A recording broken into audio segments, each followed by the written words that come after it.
RSS के लोग सुन लो, आपने कहा कि मुझे माफी मांगनी चाहिए, मैं कभी माफी नहीं मांगूंगा, फिर बोलूंगा। अमित शाह और नरेंद्र मोदी गद्दार हैं क्योंकि उन्होंने कॉन्स्टिट्यूशन पर आक्रमण किया है। सुन लो अच्छी तरह, मैं तुम लोगों से नहीं डरता हूं और हिंदुस्तान की जनता इस बात को समझ गई है और हिंदुस्तान की जनता भी आपसे नहीं डरती है। रील बनाई है हिंदुस्तान के प्रधानमंत्री इटली के प्रधानमंत्री को मेलोडी टॉफी दिए हैं, बेरोजगारी पूरे देश में फैला दी, आर्थिक तूफान आ रहा है, ऐसा तूफान आ रहा है जो हिंदुस्तान ने पहले नहीं देखा। हमारा तेल हॉर्मुज से आता है और हॉर्मुज को बंद कर दिया गया है। जो आर्थिक दीवार खड़ी करनी थी आपके लिए, वो उन्होंने नहीं की, उल्टा वो जाकर मेलोनी जी के साथ टॉफी खा रहे हैं, जैसे मजाक चल रहा है कि अब अदानी अंबानी देश को नहीं बचा सकते, अब नरेंद्र मोदी देश को नहीं बचा सकते हैं, अब सिर्फ हिंदुस्तान का किसान, हिंदुस्तान का मजदूर, हिंदुस्तान का युवा इस देश को बचा सकते हैं। आज भी करोड़ों रुपए का तेल हिंदुस्तान के बाहर जा रहा है, ये तेल हिंदुस्तान को चाहिए, ये तेल हमारे लोगों को चाहिए। मुझे फांसी पे चढ़वा देना अगर काला धन खत्म नहीं हुआ। याद है आपको, रोते हुए कहा था, कोविड के समय लॉकडाउन कर दिया, मजदूरों को मरवा दिया, किसानों को खत्म कर दिया, हाथ जोड़ के रोते हुए कहा मुझे फांसी पे चढ़ा दो, मुझे फांसी पे चढ़ा दो। फिर से हाथ जोड़ने का टाइम आ रहा है, फिर से रोने का टाइम आ रहा है, फिर से हाथ जोड़ने का टाइम आ रहा है। मगर आप एक बात याद रखिए, नोटबंदी हिंदुस्तान के किसानों पर, मजदूरों पर, छोटे व्यापारों पर आक्रमण था। नोटबंदी का लक्ष्य आपका पैसा, आपके जेब का पैसा, आपके मेहनत का पैसा अदानी और अंबानी के हवाले करने का था। वही लक्ष्य लॉकडाउन का था। जब हमारे मजदूर हजारों किलोमीटर भूखे प्यासे वापस चल रहे थे, उसी समय नरेंद्र मोदी लाखों करोड़ रुपए का कर्जा माफ अदानी अंबानी का कर रहा था। अब देखिए इन्होंने क्या किया है, पब्लिक सेक्टर को खत्म कर दिया, सारी की सारी छोटी कंपनियों को नोटबंदी, गलत जीएसटी से मार दिया, किसानों को कमजोर कर दिया, बेरोजगारी पूरे देश में फैला दी और अब आर्थिक तूफान आ रहा है और ऐसा तूफान आ रहा है जो हिंदुस्तान ने पहले नहीं देखा है। क्यों? क्योंकि हमारा तेल हॉर्मुज से आता है, हमारा तेल हॉर्मुज से आता है और हॉर्मुज को बंद कर दिया गया है। और नरेंद्र मोदी चुनाव से पहले कहते हैं तेल की कोई कमी नहीं, गैस की कोई कमी नहीं, पेट्रोल की कोई कमी नहीं, सब कुछ ठीक है। मैं 2 महीने से कह रहा हूं, पार्लियामेंट में कहा, भाषणों में कहा, 2 महीने से कहा कि देखिए आर्थिक तूफान आ रहा है, किसान को, मजदूर को, युवाओं को, माताएं बहनों को जबरदस्त चोट लगने जा रही है। बीजेपी वाले मेरा मजाक उड़ाते हैं। नरेंद्र मोदी ने जो करना था पिछले 3 महीने में, जो आपकी प्रोटेक्शन करनी थी, जो आर्थिक दीवार खड़ी करनी थी आपके लिए, वो उन्होंने नहीं की। उल्टा वो जाकर मेलोनी जी के साथ टॉफी खा रहे हैं और वीडियो बना रहे हैं जैसे मजाक चल रहा है। आर्थिक तूफान आएगा, गरीब लोगों को चोट लगेगी, किसानों को खाद नहीं मिलेगी, पेट्रोल डीजल के दाम आसमान तक पहुंच जाएंगे, महंगाई बढ़ेगी।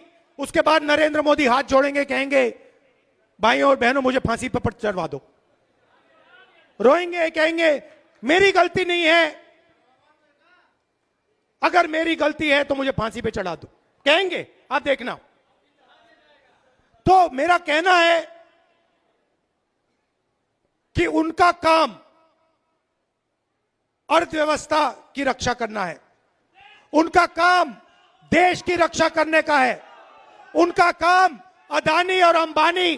भैया भैया गर्मी है, डिस्टर्ब मत करो, गर्मी है, डिस्टर्ब मत करो, लोगों का मूड खराब हो जाएगा, वो आपके नारे सुनने नहीं आए हैं। तो उन्होंने क्या किया है पिछले 12 साल में? देश की रक्षा हमारा संविधान करता है, हमारी संस्थाएं करते हैं, हमारे इंस्टीट्यूशंस करते हैं, इलेक्शन कमीशन करता है।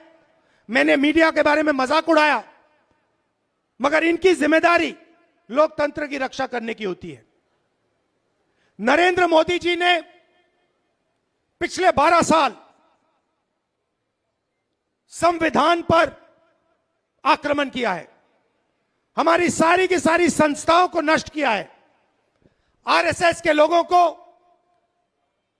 हर यूनिवर्सिटी में वाइस चांसलर बनाया, इलेक्शन कमीशन को पूरा कंट्रोल किया, वोट चोरी का सिस्टम बनाया, जुडिशरी पर दबाव डालकर उनको डराकर उन्होंने अदानी अंबानी की पूरी मदद की। और अब मुश्किल क्या है कि अब अदानी अंबानी देश को नहीं बचा सकते, अब नरेंद्र मोदी देश को नहीं बचा सकते हैं। अब सिर्फ हिंदुस्तान का किसान, हिंदुस्तान का मजदूर, हिंदुस्तान का युवा इस देश को बचा सकता है। और आपके इन्होंने हाथ बांध दिए हैं, आप सबके हाथ बांध दिए हैं। जो आप पहले मेहनत करते थे, फैक्ट्रियों में काम करते थे, पब्लिक सेक्टर में काम करते थे, ये हिंदुस्तान की स्ट्रेंथ थी, इन्होंने इस सब को खत्म कर दिया है। अब भी मैं इनसे कह रहा हूं कि टॉफी बांटना बंद करो और एक्शन लेना शुरू करो। किसानों को खाद नहीं मिलने वाला है, खाद की सप्लाई की तैयारी करो। आपका दोस्त अंबानी हिंदुस्तान का तेल आज भी बाहर एक्सपोर्ट कर रहा है, आज भी करोड़ों रुपए का तेल हिंदुस्तान के बाहर जा रहा है। यह तेल हिंदुस्तान को चाहिए, यह तेल हमारे लोगों को चाहिए। वो तेल आप हिंदुस्तान की जनता को दिलवाइए। ये प्रिकॉशंस आपको लेने हैं, ये काम आपको करना है, मगर आप पता नहीं कौन सी दुनिया में हो। अच्छा, एक और बात, मैंने पिछली मीटिंग में कहा कि नरेंद्र मोदी और अमित शाह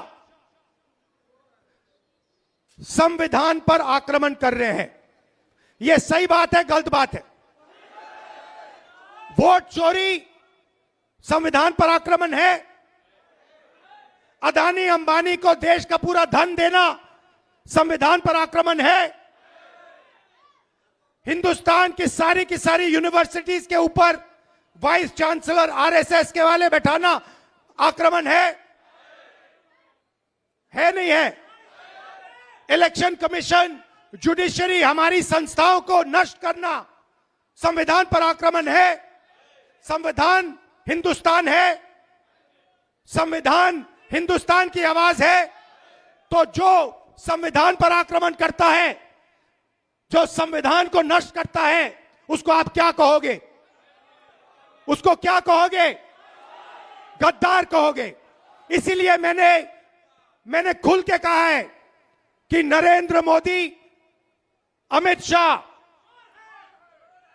संविधान पर आक्रमण कर रहे हैं। उन्होंने देश का धन अदानी अंबानी को बांटा, उन्होंने देश की संस्थाओं को खत्म किया, उन्होंने वोट चोरी करवाई, इलेक्शन कमीशन को दबाया, जुडिशरी पर दबाव डाला।